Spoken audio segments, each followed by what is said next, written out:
Yesus itu disebut Nabi Isa.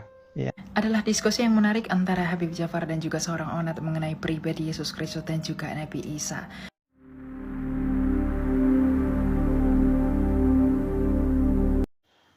Shalom, kembali lagi di channel Menjawab Polemikus. Di dalam video kita kali ini, kita akan mendengarkan jawaban dari Elia Miron terkait pernyataan Onat di dalam salah satu podcastnya bersama dengan Habib Jafar, di mana Onat menyamakan antara Nabi Isa dan Yesus Kristus. Pertanyaannya adalah, apakah memang benar pribadi Nabi Isa adalah pribadi yang sama juga dengan Yesus Kristus? Apakah kedua tokoh ini adalah pribadi yang sama? Mari bersama-sama kita dengarkan penjelasan lengkap dari Elia Miron terkait dengan Nabi Isa dan Yesus Kristus. Selamat mendengarkan, Tuhan Yesus memberkati. Yesus itu disebut Nabi Isa. Ya. Adalah diskusi yang menarik antara Habib Jafar dan juga seorang onat mengenai pribadi Yesus Kristus dan juga Nabi Isa. Terlepas dari semua itu, saya menghargai asumsi teologis yang menyamakan antara Yesus Kristus dan juga Nabi Isa. Namun di sisi lain, saya akan mengajak saudara untuk berbicara tentang pribadi Yesus Kristus dan juga Nabi Isa secara historis. Yesus Kristus merupakan pribadi yang lahir di Migdal Eder atau Menara Kawanan Domba pada tahun 4 sebelum Masehi sesuai yang dinubuatkan oleh Nabi Mika. Bahkan sejarawan gereja yang bernama Origen dari Alexandria pada abad kedua mengonfirmasi hal tersebut bahwa Yesus Kristus benar-benar lahir di Migdal Eder. Nama Yesus Kristus dalam bahasa Indonesia berasal dari bahasa Yunani yang disebut dengan Yesus Kristus, atau dalam bahasa Ibrani disebut dengan Yeshua HaMashiach, di mana dalam bahasa Arab Yesus Kristus atau Yesus Kristus disebutkan sebagai Isa Al-Masih, di mana kata Arab Isa berasal dari kata Aramaik Timur Iso yang berasal dari aksara Manhaya.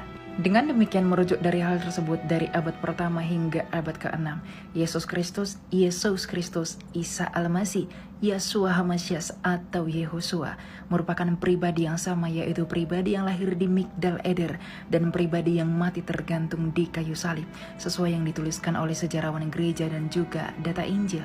Namun di sisi lain, pada abad ke-7 atau 700 tahun setelah Yesus Kristus lahir sebuah gerakan dari semenanjung Arabia yang membawa ide mengenai Isa Al-Masih yang berbeda secara historis dan juga secara teologis dari Isa Al-Masih yang telah diberitakan pada abad-abad sebelumnya.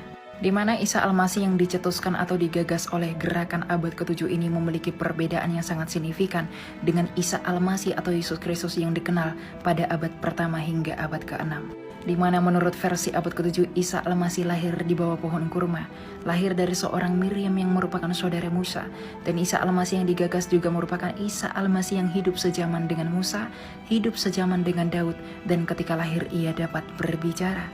Di mana cerita-cerita mengenai Isa Al-Masih abad ke-7 tersebut tidak pernah dicatatkan dalam sejarah atau juga data Injil dari abad pertama hingga abad ke-6 atau 600 tahun sebelumnya.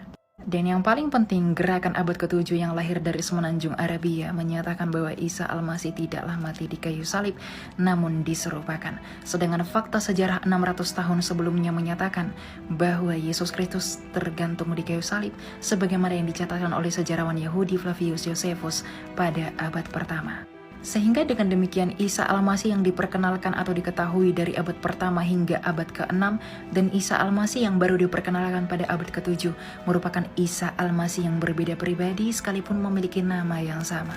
Di mana jika dipaksakan maka Isa Al-Masih abad ke-7 akan bertentangan dengan sejarah yang telah berdiri kokoh selama 600 tahun sebelumnya. Di mana hal yang paling mencolok adalah Isa Al-Masih atau Yesus Kristus abad pertama merupakan pribadi yang mati di kayu salib dan juga mengalami kebangkitan. Sedangkan Isa Al-Masih pada abad ke-7 yang diperkenalkan dari semenanjung Arabia tidak mengalami kematian dan tidak mengalami kebangkitan. Maka dengan demikian saya mengapresiasi langkah pemerintah untuk mengganti nomenklatur Isa Al-Masih menjadi Yesus Kristus di Indonesia secara khusus. Karena memang secara historis dan juga secara teologis, yang mati dan juga naik ke sorga itu adalah pribadi Yesus Kristus atau Isa Al-Masih yang dikenal pada abad mula-mula, yakni abad pertama hingga abad ke-6. Di mana hal ini dapat menjadi angin segar sekaligus pertanda baik bagi mereka yang selalu memperdebatkan atau selalu menyamakan antara Yesus Kristus abad pertama dan juga Isa Al-Masih pada abad ke-7. Tentu kami sebagai orang Kristen menghargai perbedaan dan juga asumsi teologis keimanan masing-masing, namun keimanan kekristenan merupakan keimanan yang terkonfirmasi oleh fakta sejarah. Tuhan memberkati dan salam damai. Ya, teman-teman sekalian, kita sudah bersama-sama mendengarkan penjelasan dari Elia Miron terkait pernyataan dari Onat dan juga Habib Jafar di dalam satu podcast mereka yang menyamakan antara pribadi Yesus dan Nabi Isa gitu ya. Sebenarnya teman-teman ya, kalau hanya sekedar nama itu bisa saja itu sama gitu ya. Misalkan dalam bahasa Arab Yesus itu bisa disebut Isa. Ya, dalam bahasa yang berbeda juga Yesus itu bisa disebut dengan nama yang berbeda tetapi merujuk kepada pribadi yang sama yakni di dalam Alkitab. Saya tidak tahu apakah Nabi Isa yang dimaksud oleh Onat itu berhubungan dengan Isa yang ada dalam Al-Quran. Kalau itu berhubungan dengan Isa yang ada dalam Al-Quran, maka tentu saja kedua tokoh ini adalah tokoh yang berbeda. Tidak sama ya. Tidak boleh dan tidak bisa disamakan teman-teman ya. Karena mereka ini berbeda teman-teman. Kalau itu merujuk kepada kedua kitab ini gitu ya. Karena kalau kita berbicara antara Isa yang ada dalam Al-Quran dan juga Yesus Kristus yang ada dalam Alkitab, dua tokoh ini jelas-jelas tidak sama. Alias sangat berbeda bahkan kontradiksi kehidupan mereka gitu loh. Ya, misalkan kehidupannya Yesus Kristus itu sejak kecil itu tidak tercatat lengkap di dalam Alkitab. Tetapi di dalam Al-Quran itu tentang kehidupan Isa waktu masih kecil itu ada gitu loh. Ketika dia membuat mujizat, misalkan dia membentuk tanah lalu membentuk seperti burung dan dia meniupnya gitu, lalu hidup itu ada di dalam Quran mengenai kehidupan Isa yang masih kecil gitu. Sedangkan Yesus Kristus itu tidak tercatat mengenai hal itu dan dia tidak pernah melakukan mujizat semacam demikian. Dan mujizat pertama yang dilakukan oleh Yesus Kristus itu adalah tentang ketika dia merubah air menjadi anggur itu di perkawinan yang ada di Kana. Itulah mujizat pertama yang dilakukan oleh Yesus Kristus. Tidak ada mujizat tentang mengubah tanah liat dan membentuk burung lalu meniupnya dan jadi hidup benaran, itu nggak ada gitu. Lalu kemudian mengenai kehidupan mengenai kelahiran gitu. Di dalam Alkitab itu jelas bahwa Yesus itu lahir di kandang domba, di atas palungan ia dibaringkan gitu loh. Jelas lahirnya di Bethlehem. Sedangkan di dalam Al-Quran tentang Nabi Isa dia lahir di bawah pohon kurma. Bahkan sejak kecil pun dia sudah bisa bicara gitu loh. Nah, ini yang membedakan Nabi Isa dengan Yesus Kristus. Dan lalu kemudian perbedaan apa lagi? Nabi Isa itu tidak mati gitu loh. Bahkan dikisahkan bahwa dia kabur gitu.